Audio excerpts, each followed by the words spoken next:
नहीं है। मुद्दे पहले भी थे, मुद्दे अब भी रहेंगे और scope for improvement, work in progress चलता रहेगा। लेकिन अपने ही देश को, अपने ही प्रधानमंत्री को नीचा दिखाना, ये कहां से विपक्ष का एक स्टैंडर्ड ऑपरेटिंग प्रोसीजर बन गया है।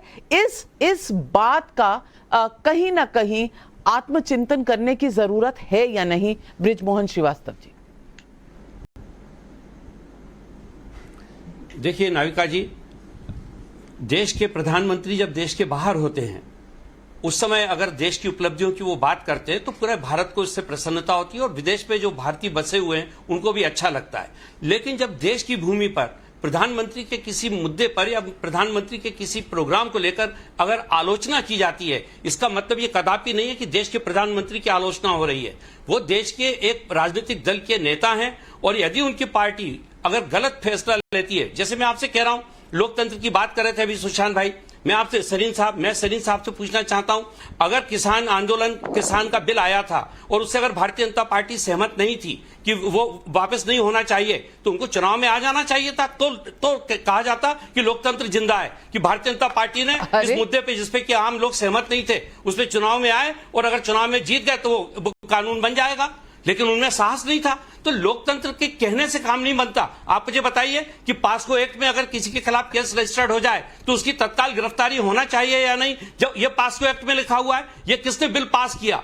हमारी संसद ने किया है ना, संसद ने कानून बनाया है, तो क्या पुलिस को उसके ऊपर कार्रवाई नहीं करना चाहिए? आप कह रहे हैं लोकतंत्र जिंदा है, लोकतंत्र जिंदा कहां है? लोकतंत्र को पूरी तौर से पंगु बना दिया गया है और साथ ही साथ जितनी भी इस प्रकार की एजेंसियां हैं उन सबों को भारतीय जनता पार्टी की मेंबरशिप दिलवा दी गई है, जिससे कि वो डर के मारे किसी भी हालत में देश के संविधान के रूप काम ना करें। हमारे आईपीएस ऑफिसर किस बात पे लोकतंत्र को पंगु बना दिया गया है? ये किस तरह की भाषा है? मैं पूछना चाहती हूँ, आज मैं सबसे पूछना चाहती हूँ, क्या भारत जिस देश में हम सब रहते हैं, आप भी रहते हैं, हम भी रहते हैं, तहसीन पूनावाला, क्या ये लोकतंत्र है या पंगु है? नाविका जी, पुलिस ऑफिसर को क्या करना चाहिए?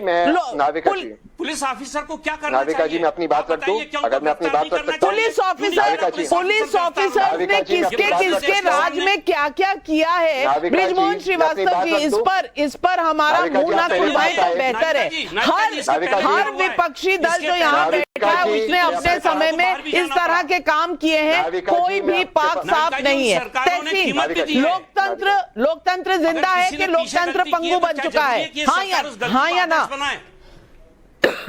नाविका जी, मैं आपसे सवाल पूछ रहा हूँ भाजपा के प्रवक्ता से, अगर उन्होंने लोकतंत्र जिंदा है, नाविका जी मैं इसे जवाब नहीं दूंगा, मैं अपनी बातों को नहीं चाहते, मैं सवाल पूछ रही हूँ और मैं हूँ एंकर शो की। लोकतंत्र जिंदा है, हाँ या ना?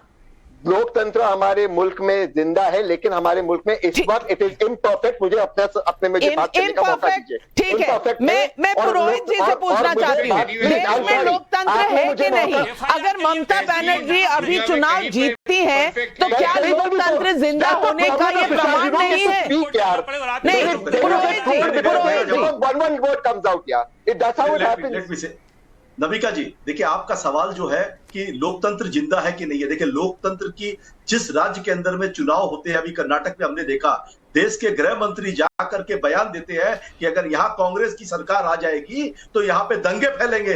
आप कैसे कह सकते हैं कि लोकतंत्र जिंदा है? देखिए तो जनता ने इनको उखाड़ के फेंक दिया वहां से। तो लोकतंत्र जिंदा था ना, लोकतंत्र जिंदा था इसलिए जनता ने उखाड़ दिया। ये बयान एक देश के गृह मंत्री का होता है क्या कि अगर हमारी सरकार नहीं बनेगी तो दंगे होंगे?